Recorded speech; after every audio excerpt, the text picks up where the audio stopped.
Nadie espera que su vida cambie en 30 segundos. Nadie se viste por la mañana pensando que esa será la última vez que lo haga como la persona que era. Valentina Ríos no lo esperaba, y sin embargo, esa noche, bajo las luces de una sala llena de extraños, su vida se partió en dos partes, lo que fue antes, y lo que vendría después. El Hotel Alvear tenía esa clase de silencio falso que solo existe en los lugares donde todo cuesta demasiado, un silencio comprado, perfumado, sostenido por cientos de personas que saben exactamente cómo comportarse cuando las cámaras están encendidas. Valentina lo había aprendido en 14 meses. Aprendió a caminar diferente, a sostener una copa sin tensión, a sonreír de ese modo que no llega a los ojos pero que nadie cuestiona porque todos están haciendo lo mismo. Esa noche llevaba un vestido azul oscuro que Mateo había elegido con ella un martes sin importancia,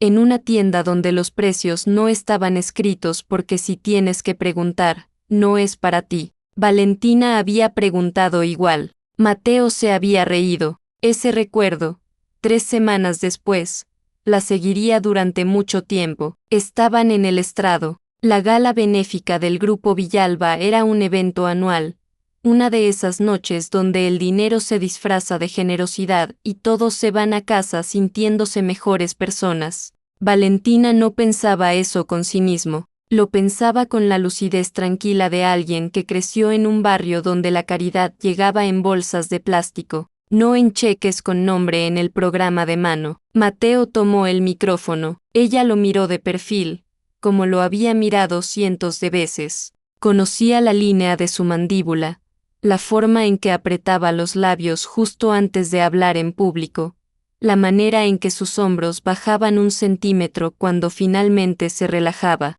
Lo conocía, o eso creía. Entonces él se detuvo. No fue un tropiezo, no fue un olvido. Fue una pausa que tenía forma, que tenía peso, que duró apenas 4 segundos, pero que Valentina sintió como si el tiempo hubiera decidido cobrarle algo que ella no sabía que debía. Mateo la miró, y en esos ojos que ella había aprendido a leer como los propios, encontró algo que nunca había visto antes. No era enojo, no era tristeza, era algo más frío y más difícil de nombrar. Era la mirada de alguien que ya tomó una decisión y solo está cumpliendo el trámite de ejecutarla. No puedo seguir adelante con esta noche. Su voz sonó extrañamente tranquila, como si lo hubiera practicado, como si hubiera elegido cada palabra con el cuidado de quien sabe que van a repetirse. Ni con esta relación. El silencio que siguió no fue un silencio normal. Fue el tipo de silencio que ocupa espacio físico, que se instala entre las personas y las separa con una precisión quirúrgica. Valentina escuchó el sonido de alguien dejando caer una copa lejos, al fondo de la sala. Escuchó el clic de una cámara. Escuchó su propia respiración, que de repente le pareció demasiado ruidosa, demasiado visible, demasiado humana para ese lugar. Mateo dejó el micrófono sobre el podio con delicadeza. Se ajustó el saco con ese gesto automático que hacen los hombres cuando necesitan hacer algo con las manos. Y se fue. No corrió, no titubeó. Caminó hacia la salida lateral con la calma perfecta de alguien que sabe que todas las miradas están sobre él y ha decidido que eso ya no es su problema. Valentina no se movió. Eso es lo que nadie entendió después. Cuando el video circuló por todas partes y los comentarios se acumularon como capas de juicio sobre una persona que ninguno de ellos conocía,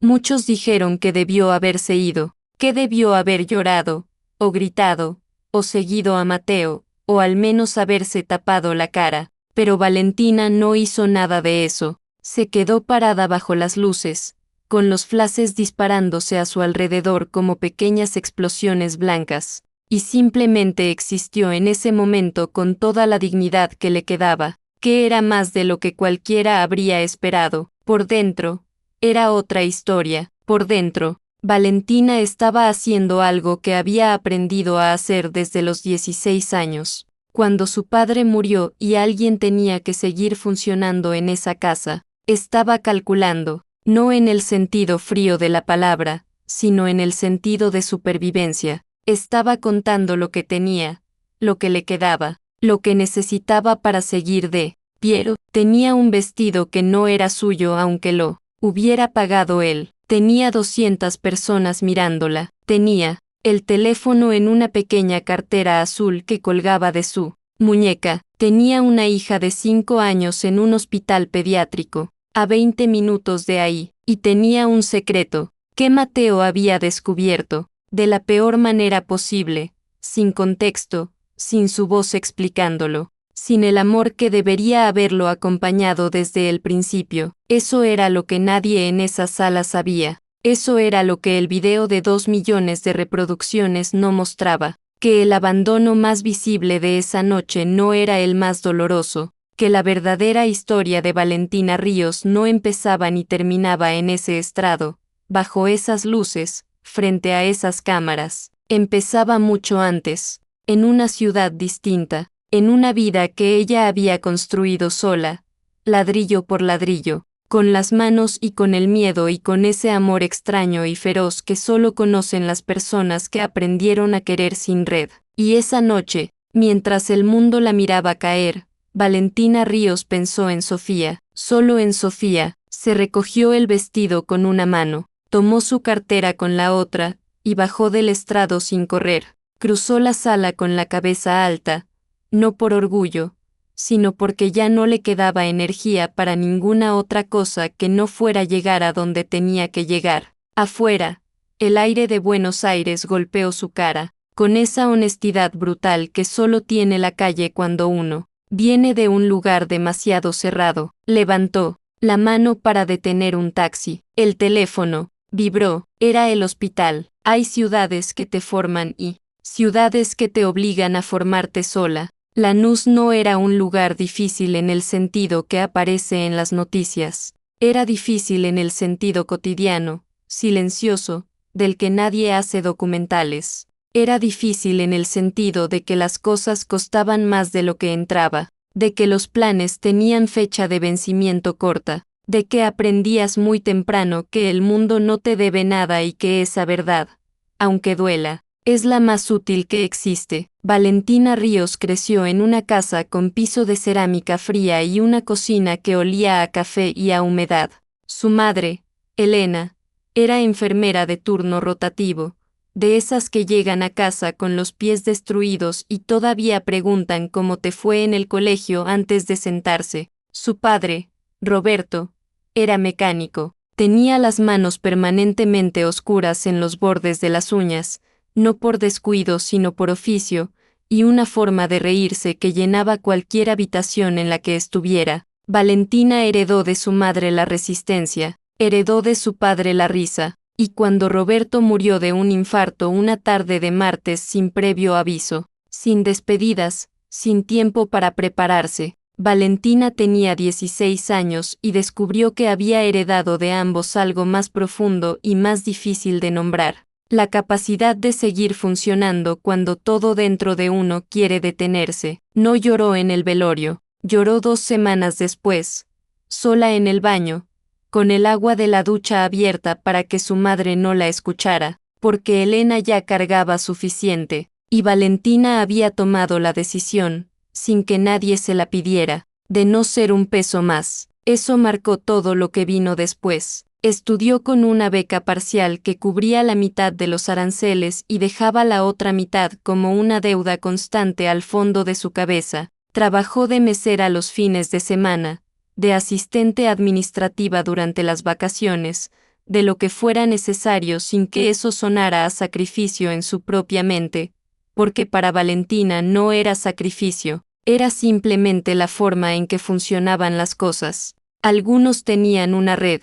Ella tenía sus propias manos. A los 23 años tenía un título, una deuda universitaria que pagaba en cuotas, y una idea, una pequeña empresa de logística para pymes. El tipo de negocio que nadie financia porque no es glamoroso, pero que Valentina sabía que funcionaría porque había visto de cerca cómo las empresas pequeñas perdían dinero por no poder mover su mercadería a tiempo. No era inspiración. Era observación. Eso también lo había aprendido en Lanús. La empresa sobrevivió sus primeros 2 años por márgenes que no habrían tranquilizado a ningún contador.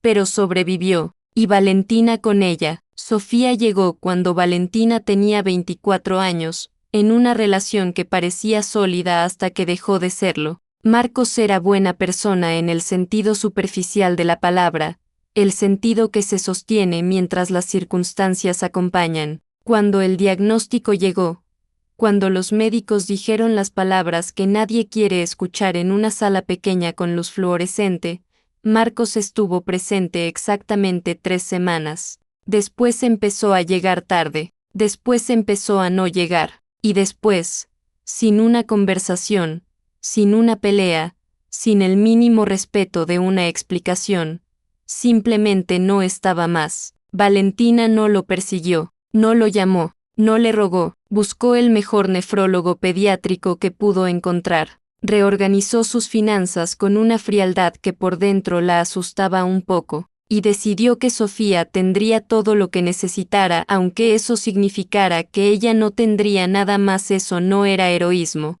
era lo que hacen las madres. Era lo que había visto hacer a Elena toda su vida. Sofía tenía los ojos de Roberto, esa risa que llenaba las habitaciones, y una fortaleza tranquila, de niña que ha pasado demasiado tiempo en consultorios médicos y ha aprendido a no asustarse de las agujas ni de las palabras difíciles, que a Valentina le partía el corazón y al mismo tiempo le daba una fuerza que no encontraba en ningún otro lugar. Vivían en un departamento pequeño en Caballito, limpio, ordenado, con dibujos de Sofía pegados con cinta en la heladera y una planta que Valentina regaba con una constancia casi ritual porque necesitaba que algo creciera en ese espacio. Los tratamientos consumían una parte importante de lo que entraba, el resto se distribuía con una precisión que Valentina manejaba de memoria, sin planillas, porque los números de su vida cotidiana los llevaba grabados en algún lugar del pecho. No era infeliz,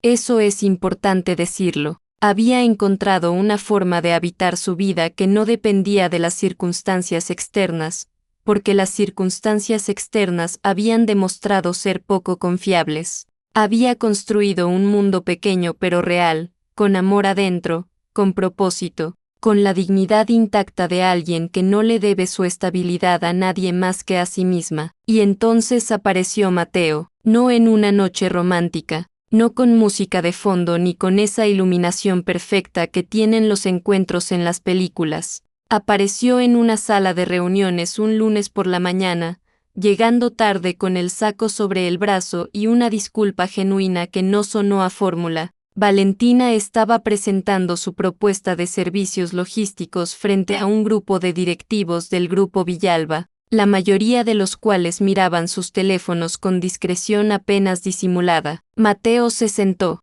escuchó, y cuando ella terminó hizo 3 preguntas. 3 preguntas reales, específicas, del tipo que solo hace alguien que prestó atención. No preguntas para impresionar, preguntas porque genuinamente quería entender. Valentina no se enamoró ese día, pero lo notó, de la misma manera tranquila y precisa con que notaba todo lo que importaba. La propuesta fue aprobada, hubo correos de seguimiento, luego una reunión más, luego un café que ninguno de los dos llamó cita porque ninguno de los dos quería equivocarse al nombrarlo. Hablaron de logística y terminaron hablando de sus padres. Hablaron de las empresas familiares y terminaron hablando de la identidad y del peso que tiene heredar un apellido que no elegiste. Mateo le dijo cosas esa noche que Valentina tenía la sensación de que no había dicho en voz alta nunca antes, y ella le devolvió honestidad en la misma moneda,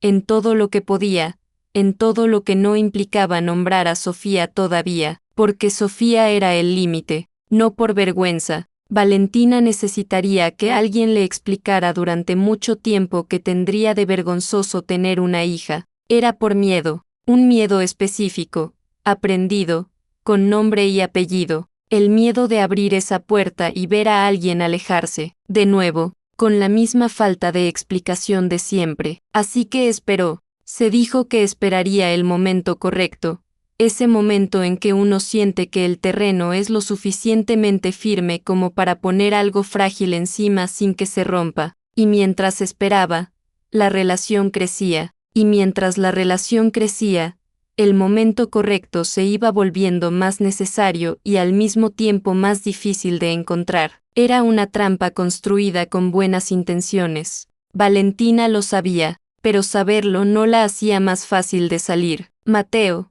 por su parte, traía su propia historia que tampoco había terminado de contar. Un padre poderoso y distante, una empresa construida sobre decisiones que él había heredado sin consultarle, una hermana, Daniela, que nunca había aprendido a distinguir entre proteger a la familia y controlarla, y una soledad de fondo, esa soledad específica que tienen las personas rodeadas de todo el tiempo de gente que las necesita, pero que rara vez se sienta a preguntarles ¿cómo están de verdad? En Valentina encontró algo que no tenía nombre claro al principio, después lo fue entendiendo. Era la sensación de ser visto sin que eso costara nada, sin agenda, sin expectativa de retorno. La amaba, eso también era verdad y era importante, porque lo que vendría después podría hacer olvidar que ese amor fue real, que existió, que tuvo peso y textura y noches de conversación que ninguno de los dos quería que terminaran, pero el amor,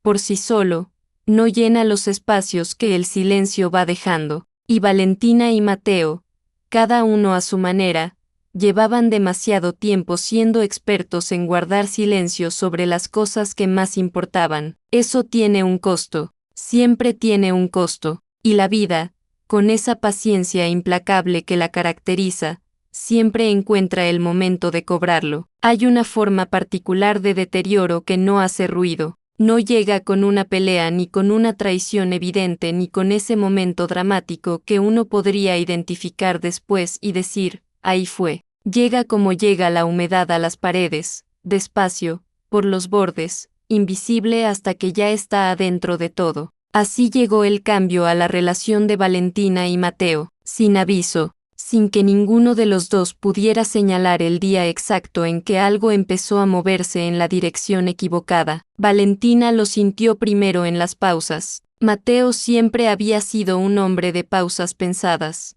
de silencios que tenían contenido, que no incomodaban sino que acompañaban. Eran el tipo de silencios que uno aprende a distinguir con el tiempo en las personas que quiere. Los silencios que significan que están presentes aunque no estén hablando, pero estas nuevas pausas eran diferentes. Tenían una textura distinta, una distancia adentro que Valentina no sabía cómo atravesar porque no sabía de dónde venía. Le preguntó una vez, una noche en que cenaron en el departamento de él y la conversación fue más corta de lo habitual. Le preguntó si estaba bien, con esa simpleza directa que era su forma natural de acercarse a las cosas. Mateo dijo que sí, le sonrió, y la sonrisa era correcta, estaba en el lugar donde debía estar.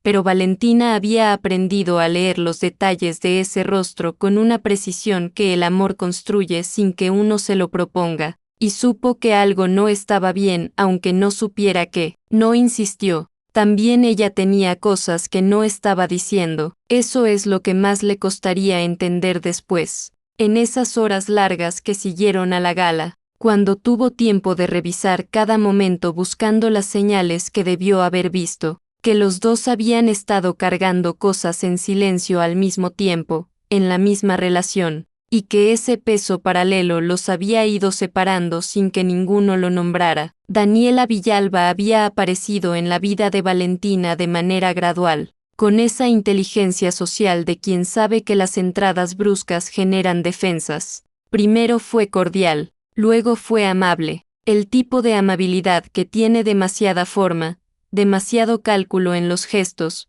pero que es difícil de cuestionar porque en la superficie todo es correcto. Valentina no le tenía desconfianza en el sentido activo, simplemente no le abría puertas que no había decidido abrir todavía. Daniela interpretó esa reserva como confirmación de lo que ya había decidido creer. Había encargado una investigación, no con esa palabra, naturalmente, sino con el tipo de lenguajes indirectos que usa la gente con dinero cuando quiere algo que prefiere no pedir directamente. Un conocido, una agencia discreta, algunas preguntas en los lugares correctos. Lo que encontró fue suficiente para construir una historia, aunque no fuera la historia verdadera. Encontró las transferencias, cantidades regulares significativas para los ingresos de Valentina hacia una cuenta hospitalaria. Encontró el registro de internaciones pediátricas repetidas. Encontró,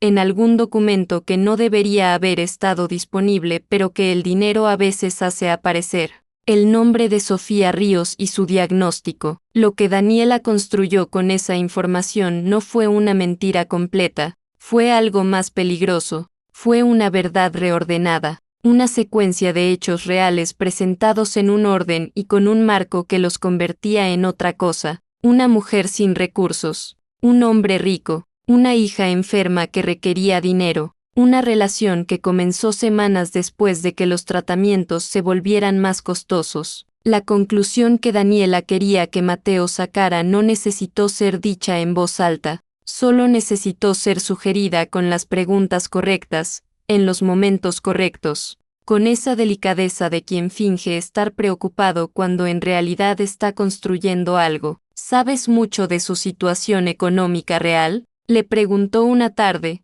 con un tono que sonaba a cuidado fraternal. ¿Has visto a dónde van ciertas transferencias que hace? No te digo que sea algo malo, solo que me parece importante que estés informado. Mateo no le creyó de inmediato. Eso también es importante decirlo, porque sería fácil convertirlo en el villano de su propia historia y la verdad era más complicada que eso. Mateo conocía a su hermana. Conocía esa forma que tenía de proteger lo que consideraba suyo, que incluya a él, que siempre lo había incluido, a él de una manera que a veces se parecía al amor y a veces se parecía al control y era difícil distinguir una cosa de la otra cuando llevabas toda la vida dentro de esa dinámica, pero la semilla estaba plantada, y las semillas no necesitan que uno las riegue conscientemente para crecer, crecen solas, hacia abajo primero, invisible, mientras en la superficie todo parece igual. Mateo empezó a observar, no con maldad, sino con esa atención nueva y teñida de duda que lo cambia todo porque ya no mira para ver sino para confirmar o desmentir. Revisó mentalmente conversaciones pasadas buscando inconsistencias. Notó que Valentina nunca lo había invitado a su casa. Notó que había temas que ella desviaba con una naturalidad que antes le había parecido discreción y que ahora empezaba a parecerle otra cosa. Notó los espacios en su historia y en lugar de leerlos como siempre los había leído, como el derecho legítimo de cualquier persona a revelar su vida a su propio ritmo, empezó a leerlos como ausencias deliberadas. El amor no desapareció, eso es lo más doloroso de todo esto. El amor seguía ahí, intacto en el fondo, pero estaba siendo cubierto por una capa de desconfianza que Mateo no había pedido y que tampoco sabía cómo quitarse. Valentina lo intentó 2 veces. La primera fue un jueves por la noche, sentados en el sillón de ella, con la televisión encendida sin que ninguno la estuviera mirando. Valentina había estado preparándose mentalmente durante días. Había ensayado las palabras, había encontrado el orden, había decidido que era el momento. Abrió la boca y dijo, Mateo, hay algo que quiero contarte, algo importante. Él la miró, y en esa mirada había algo que Valentina no supo leer del todo, una especie de tensión preparada, como de alguien que espera un golpe y ya decidió cómo recibirlo. Ella lo sintió y algo dentro de ella titubeó. ¿Estás bien?, preguntó él en cambio, antes de que ella pudiera continuar. Y la pregunta era genuina, pero llegó en el momento equivocado, en el ángulo equivocado, y Valentina perdió el hilo de lo que había estado a punto de decir. Habló de otra cosa, Mateo también, y la noche siguió y el momento pasó y Sofía siguió siendo un secreto una noche más. La segunda vez fue por teléfono, 10 días después. Valentina llamó con la intención clara, con la determinación de no desviarse. Mateo atendió desde una reunión que había terminado tarde y su voz tenía esa fatiga particular de los días que empezaron antes de lo que debían. Valentina habló de cosas menores durante unos minutos, esperando que la conversación encontrara el espacio, y cuando lo intentó de nuevo, cuando dijo tenemos que hablar de algo, Mateo dijo que sí, que claro, que esa semana era complicada, pero que se veían el fin de semana y hablaban. El fin de semana llegó y no hablaron, no porque ninguno quisiera, sino porque hablar de las cosas difíciles requiere que los dos estén disponibles al mismo tiempo, y el miedo de uno y la desconfianza del otro habían creado una sincronía perfectamente desalineada. Mientras tanto, Sofía se deterioraba, los médicos hablaban de trasplante con una urgencia nueva,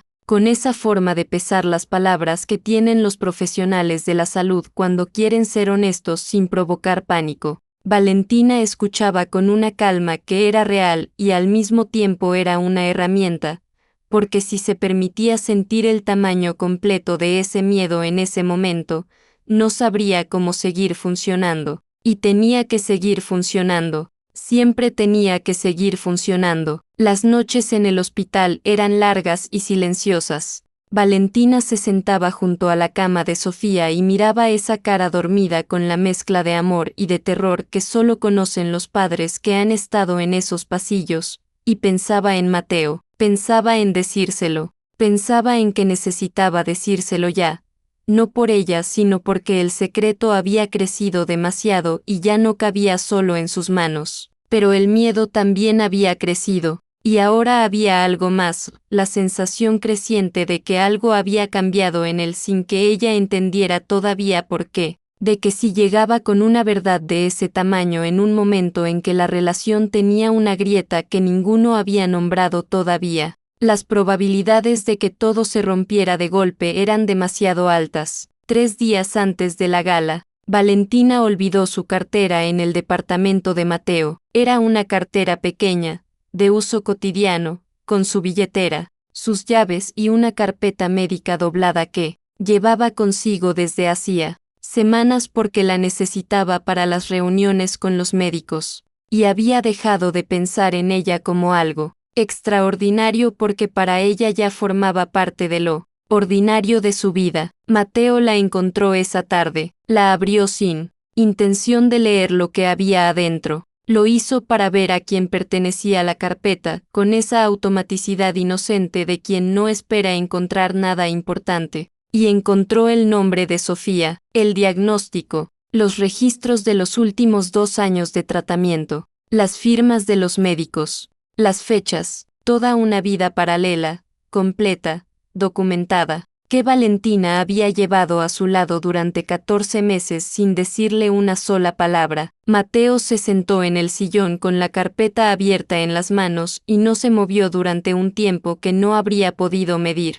No pensó con claridad, pensó con el desorden específico de alguien a quien acaban de cambiar el piso debajo de los pies, y en ese desorden, en ese espacio donde todavía no había certezas sino solo preguntas, apareció la voz de Daniela, no literalmente, pero apareció, y esa noche, Mateo tomó una decisión que aún no entendía del todo. Decidió esperar a la gala, que era en 3 días, y ver qué, no lo sabía, pero algo dentro de él, esa parte que el dolor y la desconfianza habían ido construyendo sin su permiso, había decidido que necesitaba tiempo antes de enfrentar lo que no sabía cómo enfrentar. Era la misma lógica que había usado Valentina durante 14 meses. Y esa simetría, si alguien hubiera podido verla desde afuera, habría sido casi perfecta en su tragedia. 2 personas que se amaban,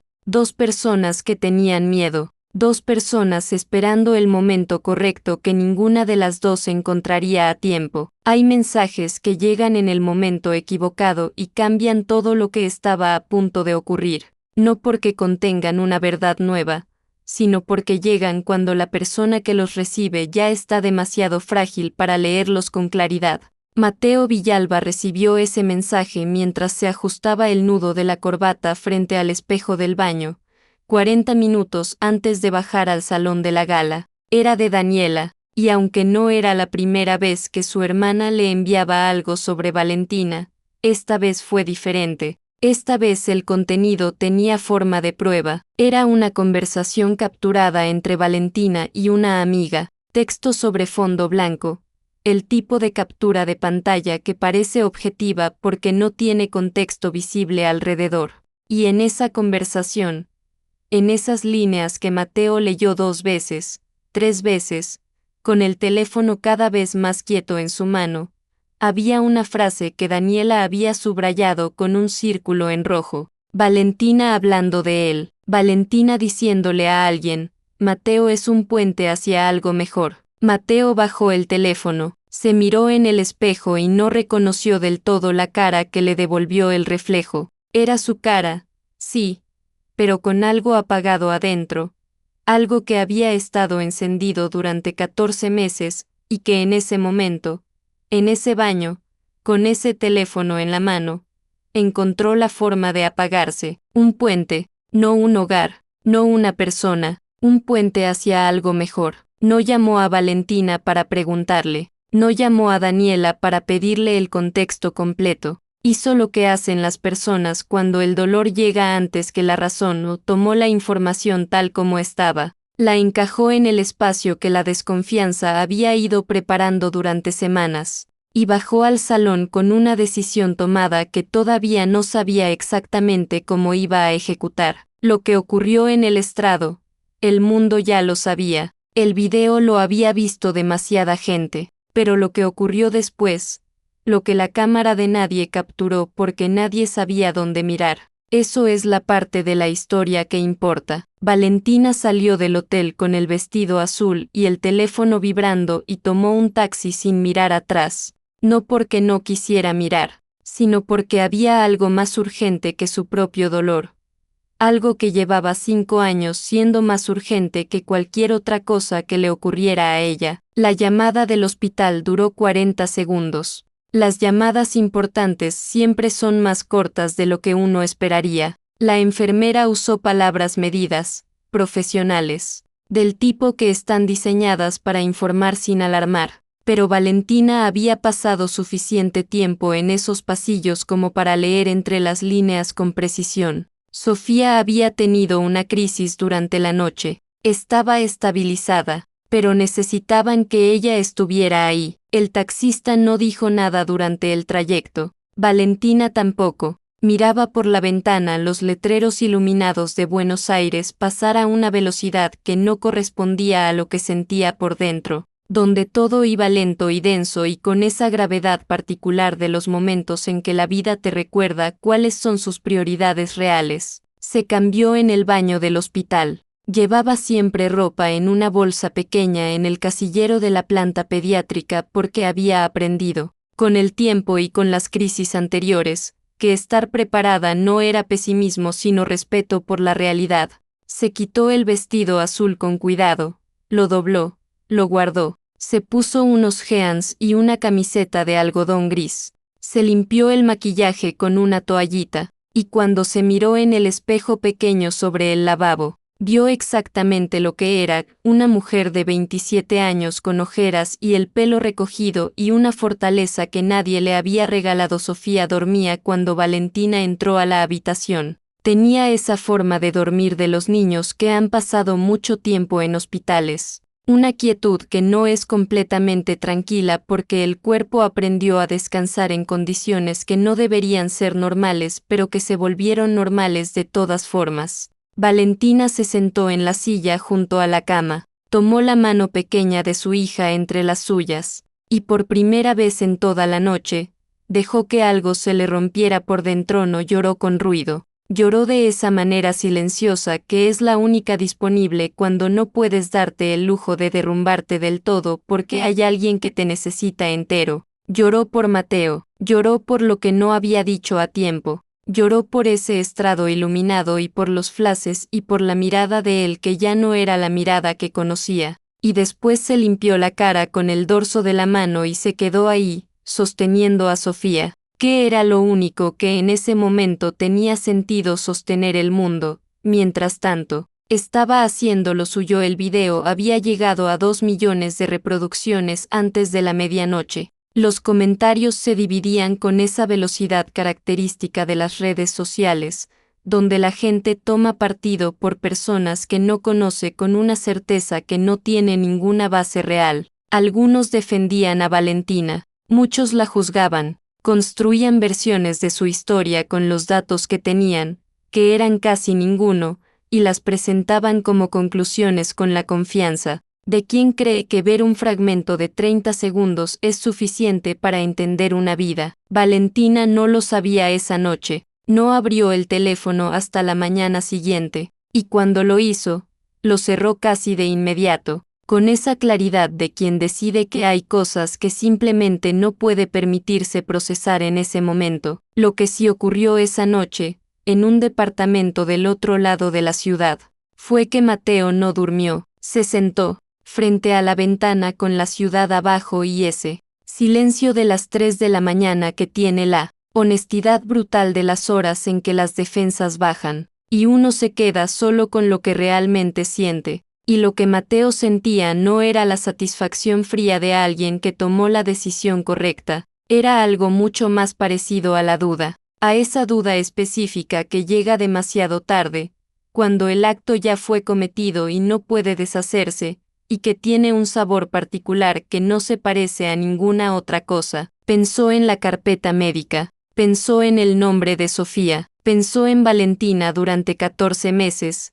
en cada conversación, en cada noche, en cada momento donde había buscado falsedad y no había encontrado ninguna, y se preguntó si la ausencia de falsedad debería haberle dicho algo que la presencia de un secreto le había hecho olvidar. No llegó a ninguna conclusión esa noche, solo se quedó despierto con las preguntas. 3 días después, una enfermera del hospital pediátrico subió una foto a sus historias, no con maldad, con esa mezcla de asombro genuino y necesidad de compartir que a veces tienen las personas cuando la realidad y la narrativa pública se cruzan frente a sus ojos. La foto era simple, Valentina en una sala de espera del hospital, con ropa de todos los días, el pelo recogido, mirando hacia adelante con esa expresión que no es tristeza exactamente sino la concentración específica de alguien que está esperando noticias y mantiene la mente ocupada para no imaginar demasiado. La fecha en la esquina de la foto era la misma noche de la gala. La historia se expandió antes de que la enfermera pudiera dimensionar lo que había puesto en movimiento. Alguien la captó. Alguien la compartió, alguien escribió debajo, la misma noche, y esas 2 palabras fueron suficientes para que la narrativa que el video había construido empezara a resquebrajarse. Mateo lo vio en el teléfono una mañana, entre correos y reuniones pendientes, y se quedó paralizado frente a la pantalla con una sensación que no era exactamente sorpresa sino algo más parecido al reconocimiento. A esa sensación de cuando una pieza que faltaba aparece y de repente el cuadro completo tiene una forma que antes no podías ver. Buscó a la amiga de Valentina esa misma tarde. No fue difícil. Cuando uno quiere encontrar algo y tiene los recursos para buscarlo, lo encuentra. La amiga se llamaba Carla. Y Carla respondió al mensaje de Mateo con una mezcla de desconfianza y de algo que parecía haber estado esperando la oportunidad de decirse. Le envió la conversación completa, no el recorte, la conversación entera, con el párrafo anterior y el párrafo posterior y todo el contexto que Daniela había eliminado con la precisión quirúrgica de quien sabe exactamente qué quitar para que lo que queda diga lo que necesita que diga. La frase completa era esta: Mateo es un puente hacia algo mejor en mí misma, me hace querer ser más honesta, más valiente, me hace querer dejar de tener miedo. Mateo leyó esa frase 3 veces, y después buscó a Daniela. La conversación que tuvieron no fue tranquila, aunque tampoco fue lo que podría esperarse de alguien que acaba de descubrir que su hermana construyó una mentira calculada. Fue una conversación de esas que tienen años de historia acumulada debajo, donde lo que se dice en la superficie es solo la parte visible de algo mucho más profundo y mucho más viejo. Daniela no lo negó todo. Eso también decía algo sobre ella,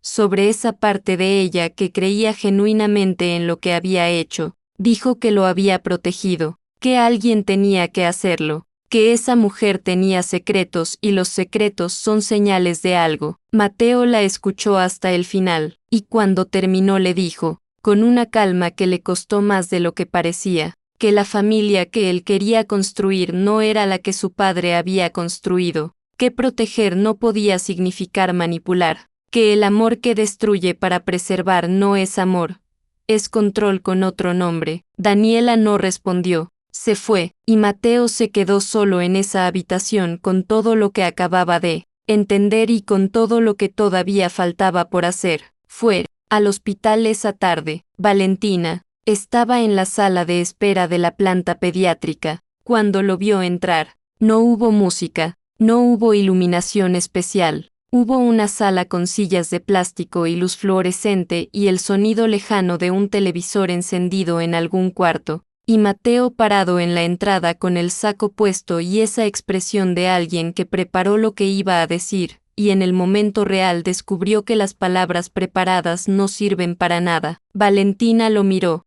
no se levantó de inmediato, y en ese momento, antes de que ninguno de los dos hablara, antes de que la conversación que llevaría horas comenzara, una niña con una bata demasiado grande salió por la puerta lateral de la habitación del fondo, caminando con esa mezcla de cautela y curiosidad que tienen los niños en los hospitales cuando sienten que algo importante está ocurriendo en el pasillo. Sofía miró a Mateo, con los ojos grandes y directos de quien todavía no aprendió que hay ciertas preguntas que los adultos prefieren que no se hagan en voz alta, y le preguntó, con una sencillez que no tenía ninguna malicia y que por eso mismo llegó más hondo que cualquier cosa que cualquier adulto hubiera podido decir esa tarde, ¿ese o ese el señor del que habla mi mamá cuando cree que estoy dormida? Mateo no supo qué responder, y ese silencio honesto y sin forma y completamente humano,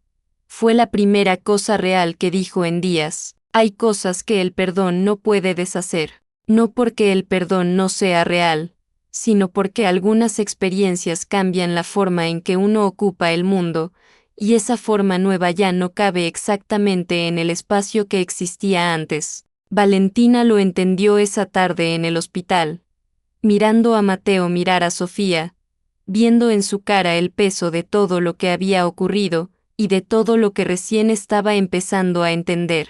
Lo entendió con esa claridad tranquila y dolorosa que a veces llega cuando uno deja de esperar que las cosas vuelvan a ser como eran y empieza a ver lo que realmente son. Se levantó de la silla, se acercó a Sofía, le acomodó el cuello de la bata con ese gesto automático de madre que no necesita pensar para ejecutarse, y le dijo suavemente que volviera a descansar, que ella entraba en un momento. Sofía obedeció con esa confianza absoluta que los hijos tienen en sus madres cuando todavía son pequeños y el mundo no les ha enseñado a dudar de las personas que los quieren. Antes de entrar miró a Mateo una vez más, con esa mirada sin filtro de los 5 años, y desapareció detrás de la puerta. Valentina y Mateo se quedaron solos en la sala de espera. Él habló primero. Lo hizo con esa voz de alguien que ensayó y descartó y volvió a ensayar y al final decidió que no había manera de preparar esto,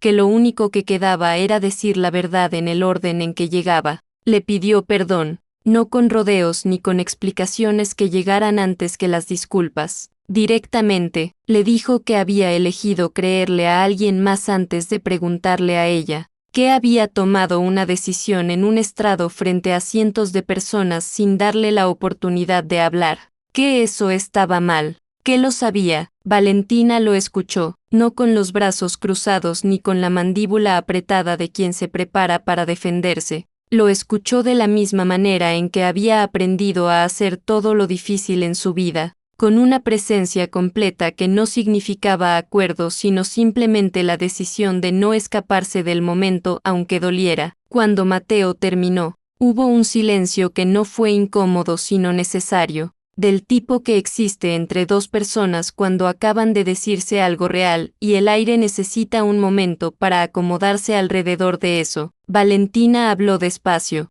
no porque eligiera las palabras con cálculo, sino porque las estaba encontrando en tiempo real, sacándolas de un lugar en ella que llevaba mucho tiempo cerrado. Le dijo que lo entendía, que entendía que Daniela había construido algo convincente, que entendía que la desconfianza tiene su propia lógica cuando uno está adentro de ella. Le dijo que ella también había cometido errores, que el silencio que había elegido durante 14 meses no había sido honestidad sino miedo disfrazado de prudencia, y que eso también tenía un costo. Y entonces le dijo lo que necesitaba decirle, lo que era la verdad más profunda de todo lo que había ocurrido. No te fuiste porque me descubriste. Te fuiste porque elegiste creerle a alguien más antes de preguntarme a mí, y eso no lo arregla ninguna explicación, Mateo. Eso habla de algo que estaba antes de Daniela y antes de la carpeta y antes de la gala.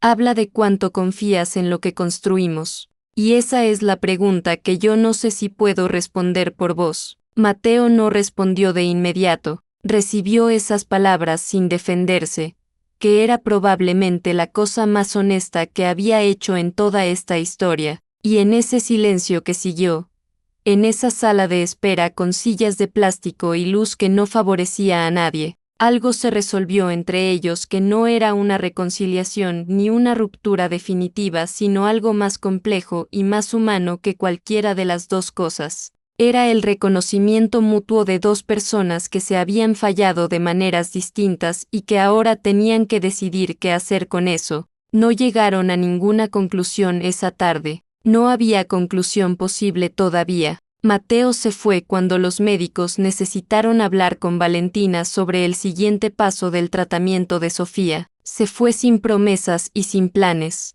Se fue con el peso visible de alguien que recién está empezando a entender el tamaño de lo que hizo. Valentina entró a la habitación de su hija. Lo que ocurrió en las semanas siguientes no fue público ni dramático. Mateo contactó a un abogado. Cubrió los costos del trasplante de Sofía de manera directa, sin condiciones, sin comunicados, sin gestos diseñados para ser vistos. No llamó a Valentina para decirle lo que había hecho. No buscó que ella lo supiera de su propia boca. Lo hizo porque era lo mínimo que podía hacer, y lo hizo sabiendo que lo mínimo a veces es todo lo que uno tiene para ofrecer cuando el daño ya fue cometido. Valentina se enteró a través del abogado. Leyó el documento, lo leyó 2 veces, y no llamó a Mateo, no porque no quisiera, sino porque necesitaba tiempo para entender qué sentía sin que la gratitud y el dolor y el amor y la rabia se mezclaran en algo que no pudiera distinguir.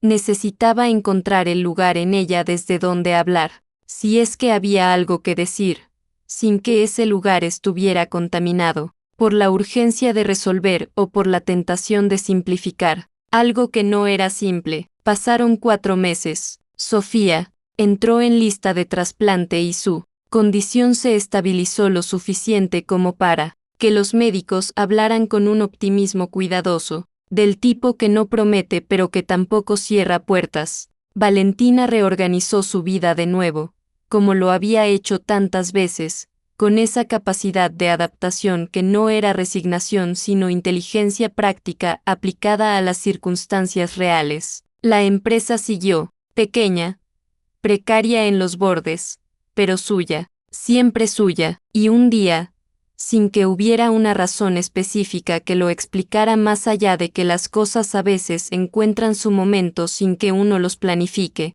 Valentina aceptó una invitación a hablar en una fundación para madres de niños con enfermedades crónicas. No era una conferencia grande, era una sala mediana en un edificio sin pretensiones, con sillas dispuestas en semicírculo y gente que había llegado porque algo en el título de la charla les había hablado de cerca. Valentina se paró frente a esas personas y habló. No habló de Mateo, no habló de la gala ni del video, ni de los 2 millones de reproducciones ni de ninguno, de los titulares que habían construido, una versión de su historia que no tenía casi nada que ver con la historia real. habló de criar sola, habló de lo que significa amar con miedo, de esa forma específica de querer que tiene quien ya fue abandonado y que construye sus afectos con una mezcla de intensidad y de distancia que a veces confunde a las personas que están cerca. Habló de los secretos que guardamos creyendo que protegen y que en realidad solo nos van pesando más con el tiempo, que se convierten en una carga que cargamos solos cuando la única forma de aliviarla era compartirla. Habló de Sofía sin nombrarla,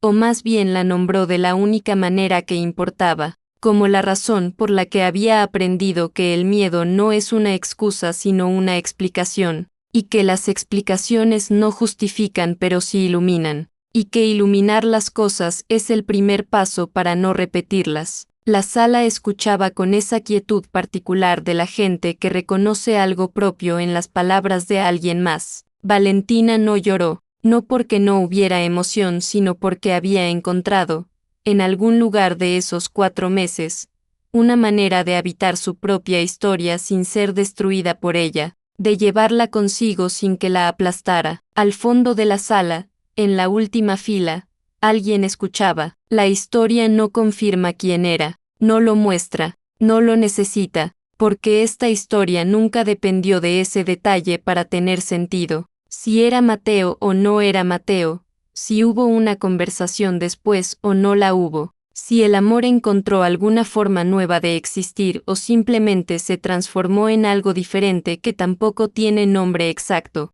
todo eso pertenece a la intimidad de 2 personas que vivieron algo real y que merecen que esa realidad no sea reducida a un final de película. Lo que sí es cierto es esto: Valentina Ríos salió de esa sala esa tarde con algo que no tenía cuando entró al hotel. Alvear con el vestido azul, hace 4 meses. No era felicidad en el sentido simple de la palabra, era algo más honesto y más duradero que la felicidad simple. Era la sensación de estar parada sobre terreno propio, de haberse encontrado, en el lugar más inesperado, del lado correcto de su propio miedo. Sofía la esperaba en casa con un dibujo nuevo pegado en la heladera, una mujer con el pelo recogido y una niña de la mano y una planta verde al lado, todo dibujado con los colores que tienen las cosas cuando las ve alguien que todavía cree completamente en ellas. Valentina lo miró durante un momento largo, y después fue a regar la planta,